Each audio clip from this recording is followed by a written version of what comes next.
Hello, I'm Bob Trubshaw. I'd like to talk to you today about east to west trade routes through Leicestershire and into adjoining counties.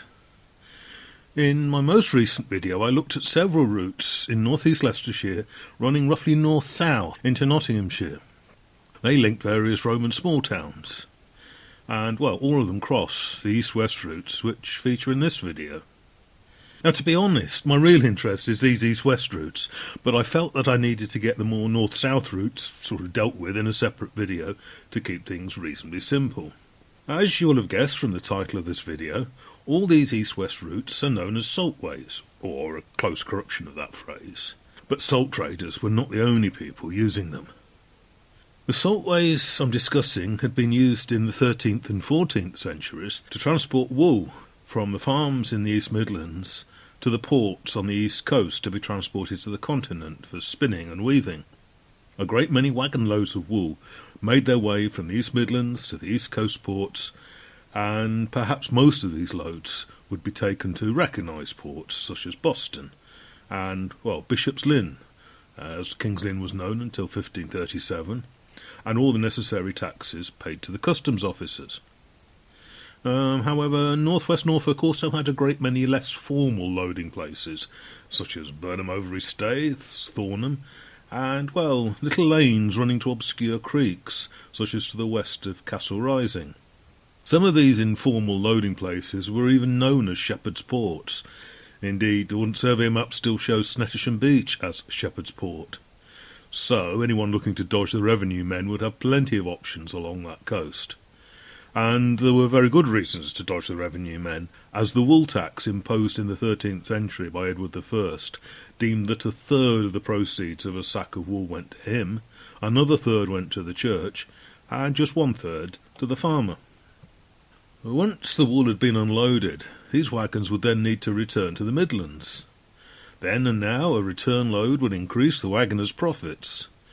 The rather flat coast in that part of the world would have been well suited to evaporating salt from brine, and, salt was needed in considerable quantities to preserve meat, such as bacon, and for making cheese. Now, as the wool trade died off, salt was still needed, so the routes became known as saltways rather than woolways. And as I've described in the Charnwood Slates video, in the early 18th century, salt was being brought westwards along the Salters Way, while the return loads were slate as far as Grantham, and then malt from Grantham to the Fens. Other routes, such as the Uppingham Road from Rutland to Leicester, brought limestone for building, as well as salt. And back in the medieval period, other people also travelled along the routes used by the wool wagons. They weren't doing it to make a profit, but for the good of their souls. They were pilgrims, heading for Walsingham, one of the leading pilgrimage destinations in England until the dissolution. Pilgrimage came to a sudden end in the 1530s, once Henry VIII instigated the dissolution of the monasteries. One of the farms alongside Sawgate Lane is still known as Holygate Farm, which gives a clear indication that Sawgate was also once known as Holygate. Just to clarify, saw is a contraction of salt, and gate here is the Scandinavian sense of road. If you know Leicester city centre, then you'll know Braunston Gate, Belgrave Gate and Humberston Gate. Nothing to do with wooden gates and such like, but these are the roads leading to what are now suburbs, but were originally separate villages. In the previous video about Charnwood Slate and 18th century trade routes, I've discussed the Salters Way, which runs from Barrow-on-Soar to just south of Grantham and then on to the east coast near Boston. It's just a quick recap. Presumably the route once continued to the west of the River Soar into Charnwood Forest, but any direct evidence has been lost. Best guess is that a prehistoric routeway ran from Barden Hill to Beacon Hill, and thence to Barrow-on-Soar. But a Roman small town near Thringston would also have had a road to Barrow. Barrow-on-Soar takes its name from an Anglo-Saxon sacred grove, a Beru, and the route climbs from Barrow up to the Leicestershire wolds, and the area known to the Romans as Vernemeton, the Great Sacred Grove. In the centre of the wolds, 6 hills, the Salters Way crosses the Fosse Way. From here, the route follows the very prominent ridge above the Vale of Belvoir, turning east to pass through the Roman small town at Goby Marwood. Just to the east, Salters Way crosses an important north-south route known as King Street Lane. At the crossroads is a former inn called White Lodge Farm, and white place names are especially common on former saltways. From there, the Salters Way climbs uphill and joins the Melton to Grantham Road, now the A607. Just to the east of Crowson Kerrial, the A607 continues to Grantham, but the Salters Way branches off to the right and heads east towards Ermine Street, now the A1, and Saltersford. A little way to the north-east, the Salters Way becomes the A52, heading east to Boston, and to what is now King's Lynn, and, well, beyond there, the North Norfolk coast. The Salters Way is unusual because, at least in Leicestershire, it runs southwest-northeast, only becoming east-west to the east of Grantham. There seems to have been a branch of the Salters Way heading directly to Melton Mowbray. The clue is that the route passes through the village of Saltby, and then on to Stonesby. In medieval times, Melton was the second biggest settlement in Leicestershire, after Leicester itself, so there would be a significant demand for salt. And also, back in the day, considerable amounts of wool heading for Boston and Lynn. Now, running more east-west than the Salters Way are several other saltways. One is now known as Sawgate Lane, and this follows the south bank of the River Eye, although the western part of the Eye was renamed by Scandinavian settlers as the River Reek. The original Sawgate Lane seems to have followed the minor road and tracks running from Leicester to Thurmaston, where Saltergate is mentioned as early as the 1320s or 1330s. Then to Barkby, where Saltergate is mentioned in 1470s or 1480s, on to Rearsby, which had a Salters Close in 1648, through Brooksby and Rotherby to Frisby on the Reek. This route was bypassed in the 1760s when a turnpike was constructed, now known as the A607. From Frisby the Sawgate went to Goby Bellas, where Saltgate is mentioned in the document of 1404, before going through the parish of Kettleby, then heading due east to Burton Lazars, and thence to Wymondham, before crossing into Lincolnshire at South Witham, which is on Ermine Street, and the Salters Way continues via Castle Bytham to the Fens.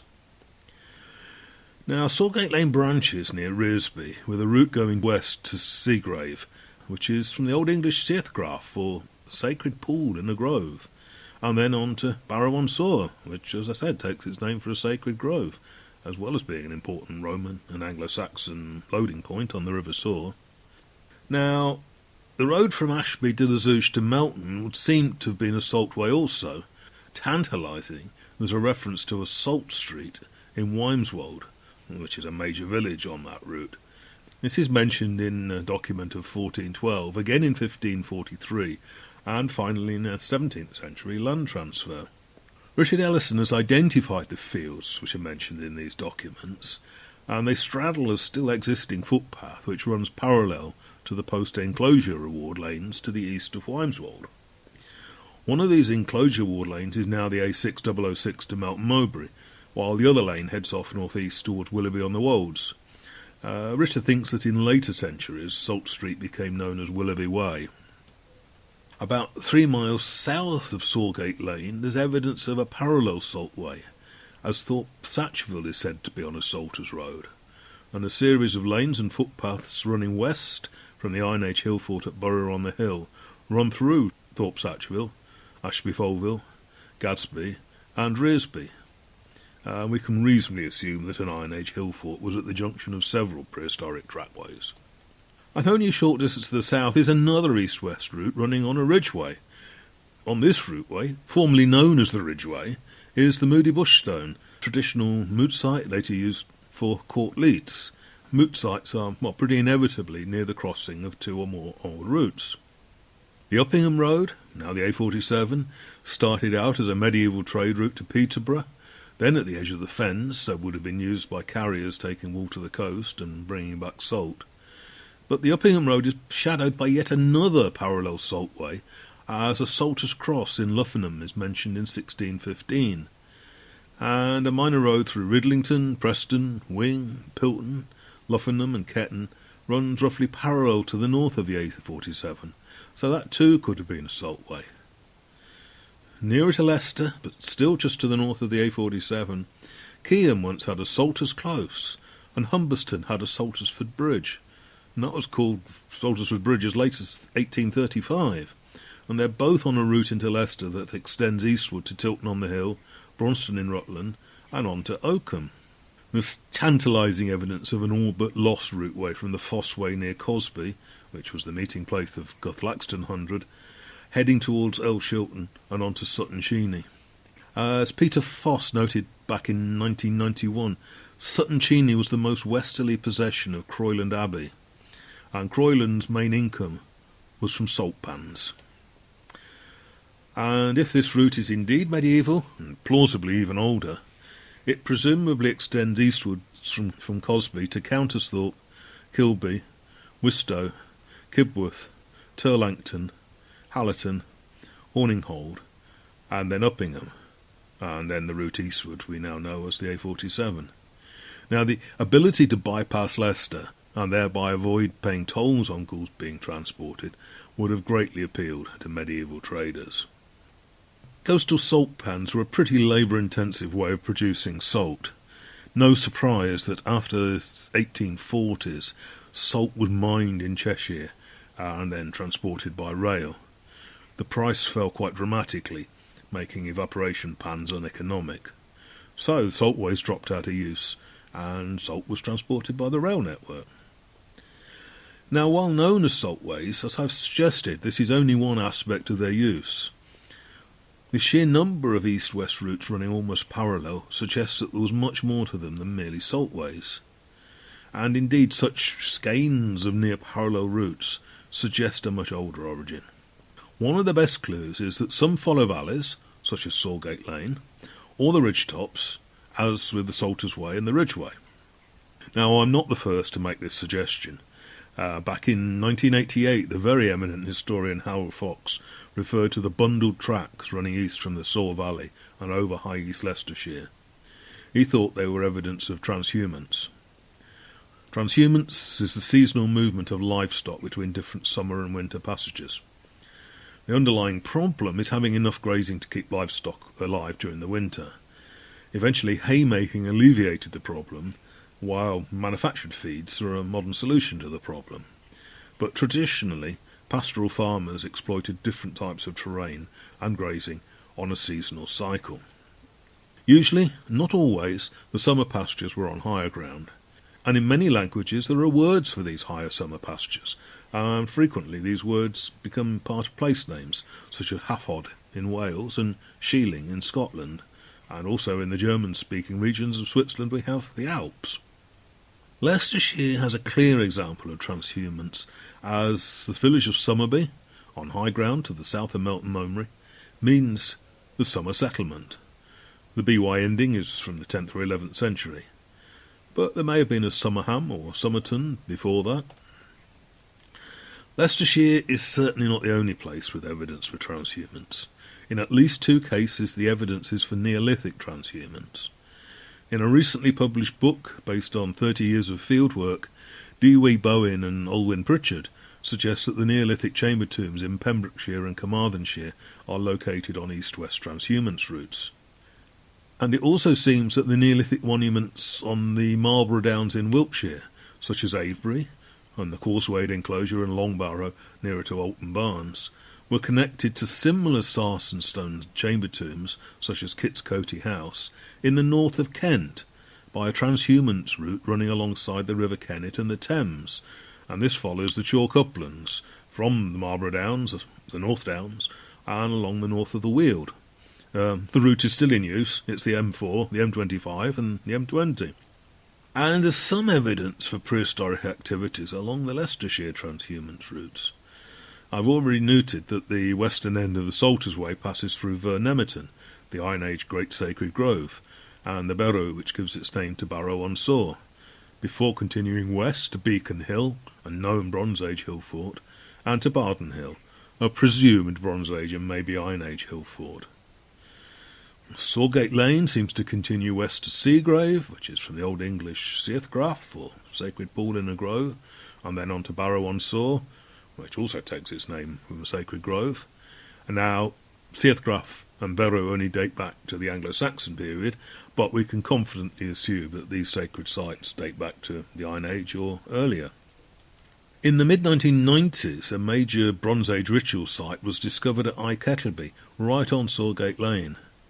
And in 2016, geophysics revealed extensive Iron Age and Roman settlements to the south of Sawgate Lane.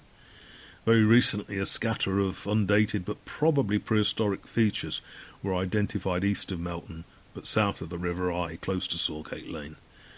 Finds included a Bronze Age thumbnail scraper. I took a walk around that area and was, surprised when I discovered that a small hillock close to Sawgate Lane is surrounded by a ringed horizon, a topographical phenomena with close correlations with both Neolithic ritual sites and Anglo-Saxon sacred places known as harrows. You'd better see my earlier video on ringed horizons if you want more details. A prehistoric origin for these transhumance routes, much later known as saltways, neatly explains why there are so many of them bundled together, as Howard Fox called it. In prehistory there were no hedges or other boundaries, so routeways could happily wander over the terrain. We still have evidence of the London to Bath Road doing just that between Marlborough and Avebury.